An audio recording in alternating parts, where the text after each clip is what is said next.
James Palmer does an incredible job for Underdog Sports and Bleacher Report.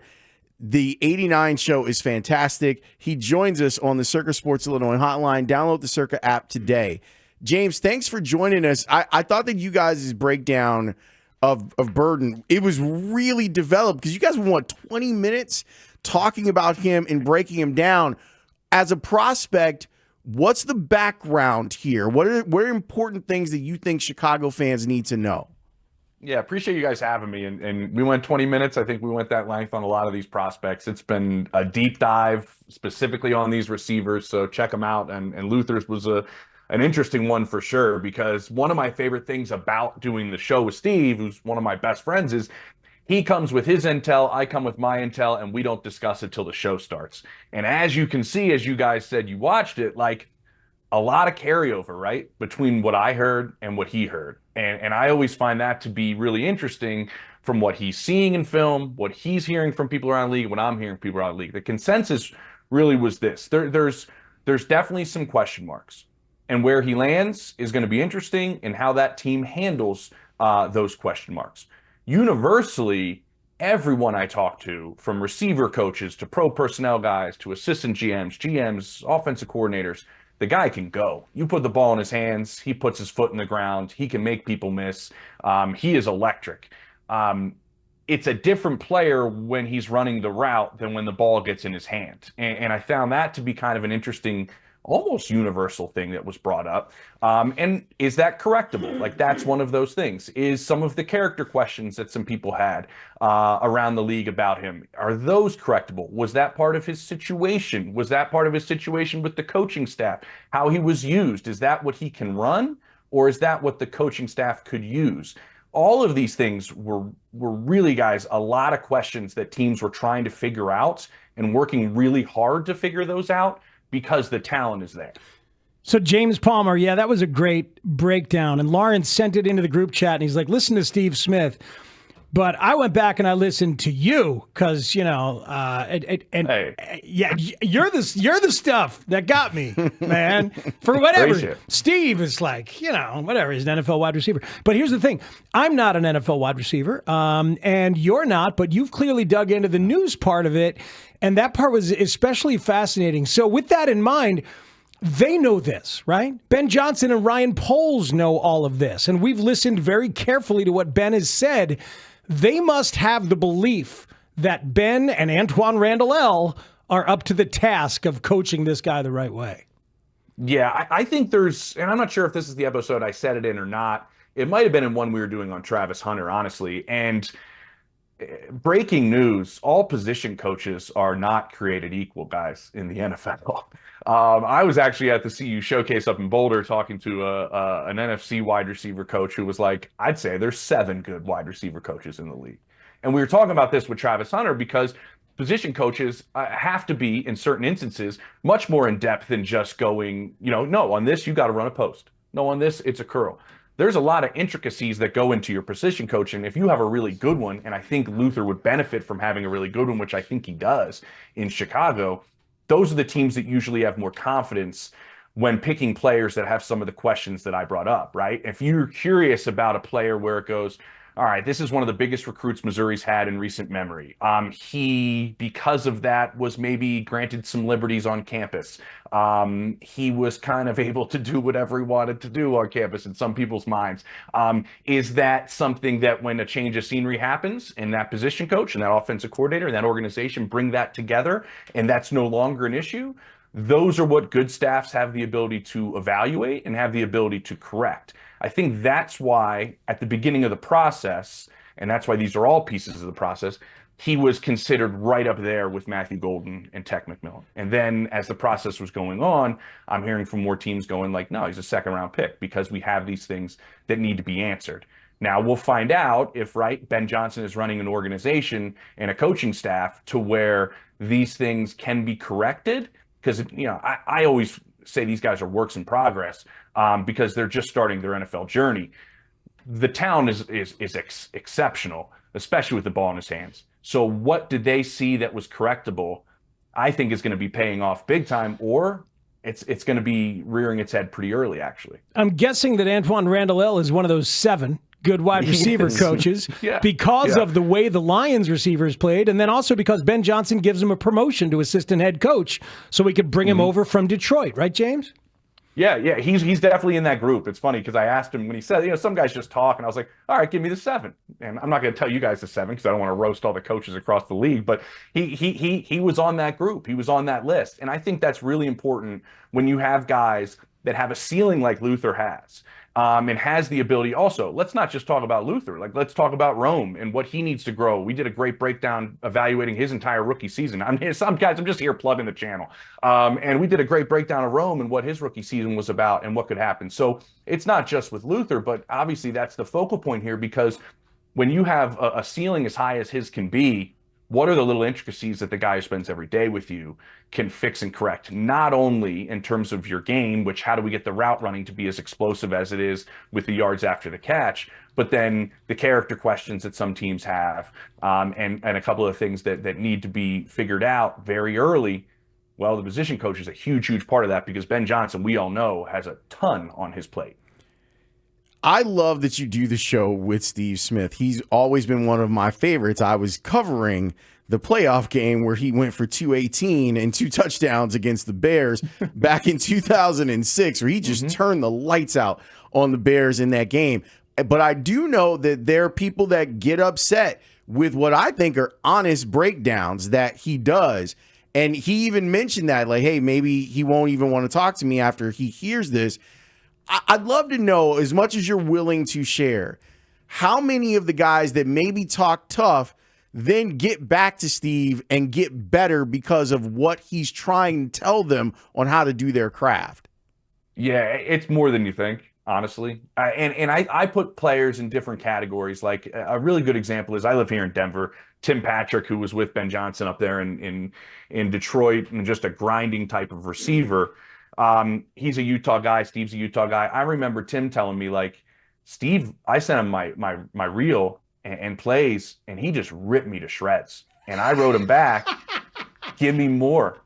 What else do you need? What else do you want to rip me apart about? Steve loves those type of guys, because that was Steve. Steve got destroyed in draft evaluations. He was evaluated as just a return man, if you remember, when he came into the league. Nobody thought he was going to be a receiver. Like, he met, I believe, during the draft process. We were having this conversation the other day. I think he only met one offensive coordinator during his draft process.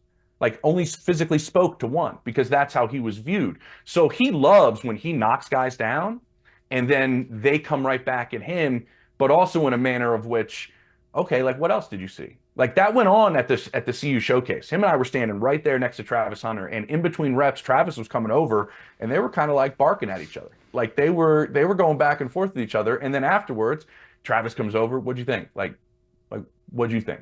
Everybody asks for Steve's opinion. And I think that's the cool part. It's not just players, man. We had like 4 or 5 head coaches there going, Steve, why don't you coach, man? Come on. You evaluate the game. Why don't you coach? Steve goes, you know why I don't coach? Because I don't like to repeat myself. And I thought that was a pretty good response. That is outstanding. Speaks also, you can put Steve Smith on the list of guys that I will sometimes get mistaken for. Like, if I put on a cap, I can see that. I got 100%. Right? And you do the flip up. I have my Chance the Rapper White Sox cap is actually perfect for that. And then I could and shout out that for a while his son was playing soccer at DePaul. My alma mater. Yeah. Steve Smith was? Yeah. How about that? Yeah. And, everybody knows that I get mistaken for James Palmer all the time. All the time. It happens all a lot. the time. I went as James for Halloween one year. It's funny. I dig that. Layla Rahimi walked in here and said, you look just like a guy I used to work with, James Palmer. It's funny that my girl. Yeah. She's now our midday host here at The Score. She speaks super highly of you. Oh, we go way back. Yeah, we go way back. I've known Layla since our days in Houston. My first time in the NFL, covering Texans on a daily basis down there many moons ago with Gary Kubiak and company, with a dynamite quarterback, nothing like Caleb Williams, Matt Schaub running the show. Hey, James, what have people told you around the league about Ben Johnson? Yeah, I'll start with one of the more interesting ones that's been given to me, and this has been said to me by a couple of guys who have taken over as a first-time head coach and then taken over play calling in that first year. And this isn't, and they were like, this isn't a slight to Ben. I think he's the best play caller in football.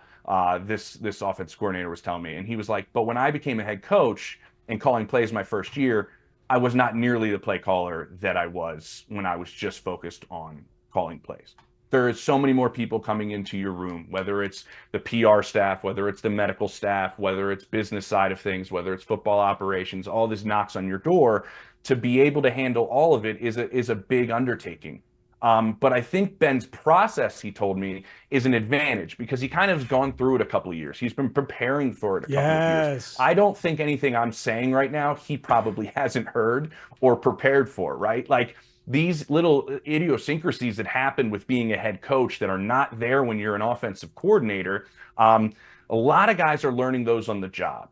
Like hiring your staff is one of the biggest things that you do, right? And the questions that most guys I've talked to that have had multiple cracks at being a head coach is the questions I ask the second time around, guys, are so much different than the questions I asked the first time. Yeah, that's great stuff. Just because I learned so much about what I'm looking for in assistants. My point of this is the length that Ben has taken in this process, I think, is an advantage for him, and the encouragement that he has had from others around him about preparing him for this, I think helps him in some of these. Some of them you're never going to learn outside of just doing them on the job, right? They're just impossible to simulate. But I do think because of the way his process has gone and the way he's gone about it, prepares him a little bit better than some other first-year head coaches. But I think he's going to be outstanding. There's a reason why so many places wanted him, even when they didn't have a chance at him. I think the cultural change that we've seen there already, to me, the interior of the line moves in free agency. Joe Thuney is one of my favorite players in this league. You talk to anybody in Kansas City about the importance of those Super Bowl runs and what Joe Thuney played in those. I think him changing kind of the look of the way Chicago approaches things with those three moves on the interior line, even before the draft, kind of shows me what Ben's shooting for. Your thoughts, James Palmer, echoes some of the reporting that we did on this show leading up to Ben Johnson's hiring and just after, when we were able to share with people that he took the extra year of being the #1 head coaching candidate to really think about everything you're talking about, what his challenges would be as a first-year head coach who's also a play caller. And look what he's got. Dennis Allen, sure, somebody who can handle the defense. We know that's good. But Declan Doyle is there's an administrative component to what Declan Doyle is happily willing to do as an offensive coordinator that speaks to exactly what you're talking about. And I don't know how much it exists in this way in the NFL, that there's an OC who's going to do some of the grunt work like Declan Doyle is so willingly. It's really fascinating how Ben has made this happen. Now I understand the Halloween costume. Like, now I get it. This is because we're all on the exact same page here. One more thing before we let you go, James. How did you view the discussion around Shedeur? Because you've been to Boulder. You talk to NFL people all the time.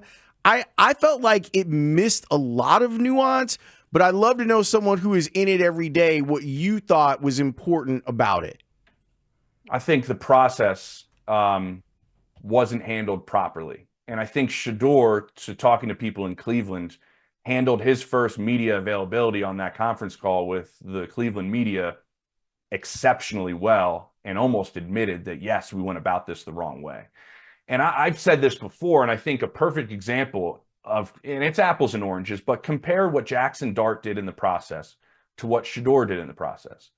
Let's go through Jackson Dart, right? He goes, and he was probably nowhere near Shedeur at the end of the college football season in some teams' minds, and he goes to the Senior Bowl, and he absolutely crushes it and talks to everybody and competes his ass off. And then he goes to the Combine, and he throws, and he really competes at the Combine, which is important for a lot of teams, getting to see one quarterback throw, then the next quarterback, then the next quarterback, and you can see traits really well there. At his pro day, he was asking teams what they wanted to see him do.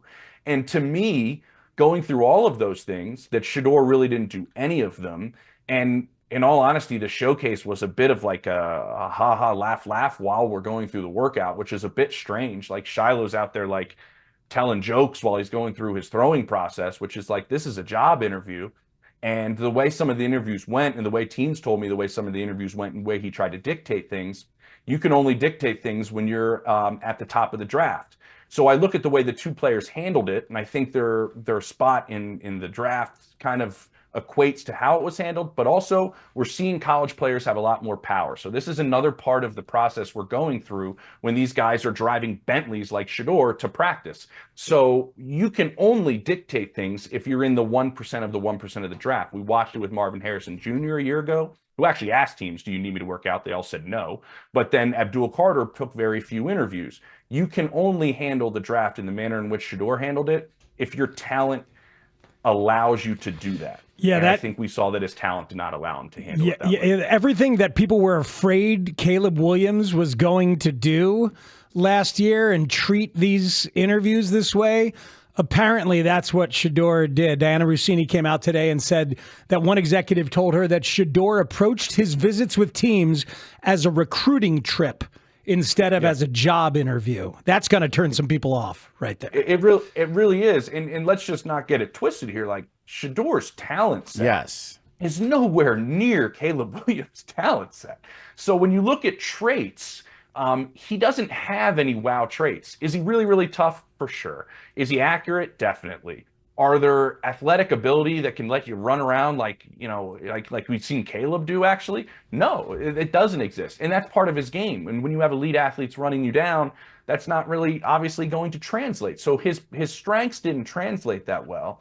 And then when you go about a process to where there's not that many suitors, there really weren't that many suitors for you, and you turn a couple of them off early, I think it showed that he did understand, because his tone towards the end with his meetings, I was told, was very different than his tone in the beginning of the process. So what does that show us? That he was kind of figuring out, okay, I don't think we went about this the right way entirely. I'm excited, guys, to see him show up in Cleveland, because he probably landed in the best possible place he could. He's going to get a chance to compete. And what type of competitor are we going to see show up? Because he's never been coached by anybody outside of his dad after the age of like 14. And I'm not saying he can't do it, but I think we all want to see if he does, because I think we want to be proven a little bit wrong in this process, that he's going to go out there and in battle. And we're going to get a chance to see it because of the situation he's in. James, thanks so much for your time. You need to check out the 89 show on YouTube. All the stuff that you guys are doing with Underdog is incredible. Let's visit again soon, man. This was outstanding.